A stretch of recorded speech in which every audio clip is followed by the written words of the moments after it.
Hello! So I am here to do a review over What If Episode 2. I love this episode so much. It was fantastic.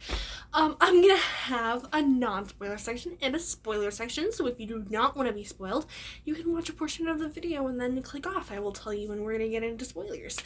So yeah, let's start with the non-spoiler section. I personally, like I've said, loved this episode. I loved it so much. It was funny, it was sad at parts, it was great. Seeing the characters in a totally different light for a lot of them was really cool.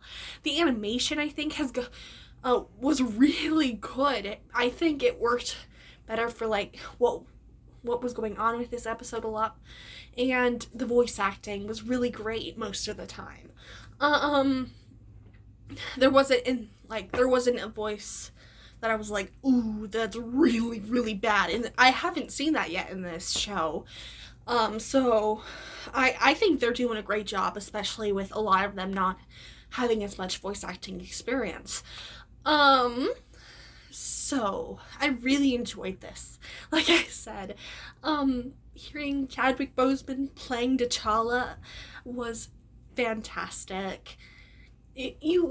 I think I've said this multiple times, but maybe I haven't said it as much as I think I have. I love the Guardians movies and Black Panther, and like they're put together.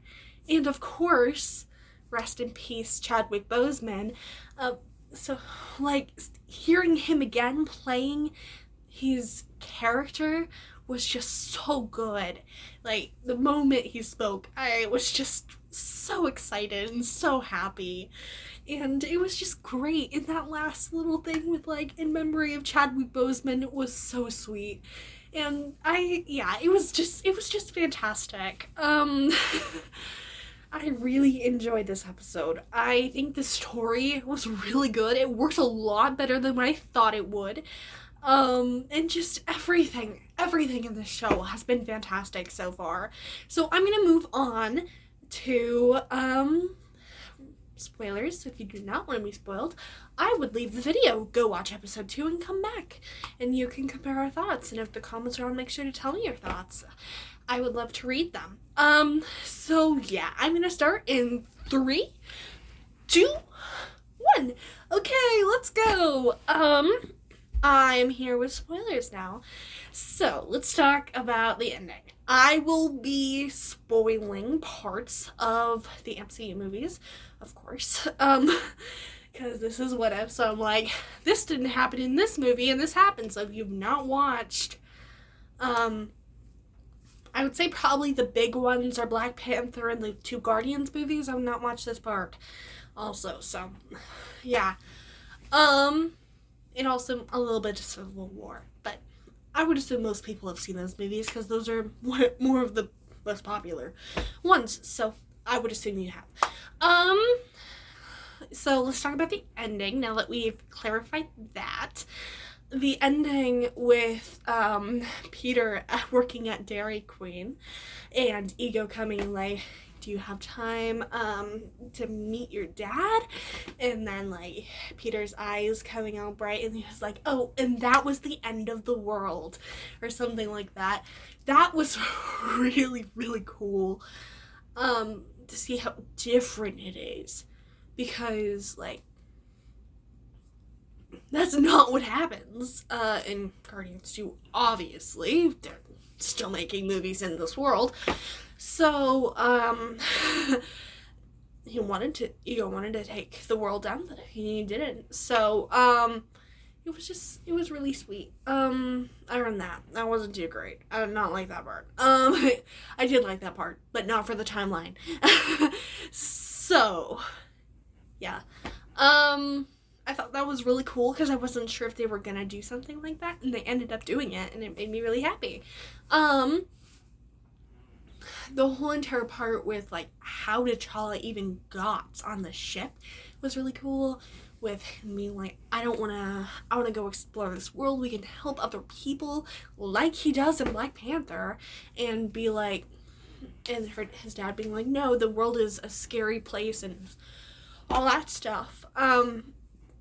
So it was really interesting, and then him going out, and then, like, it was just the relationships between all of the people on in this show and how close they were as friends was really, really cool to see. And how everything came together in the story and everything made so much sense. But the characters are a lot different. Some of them are very similar. But like Thanos, he is a nice person. He's still, what happens is his kind of personality of Infinity War and Endgame in like in a portion of his life, but then he went to being nice, and so it was really hard to get used to that.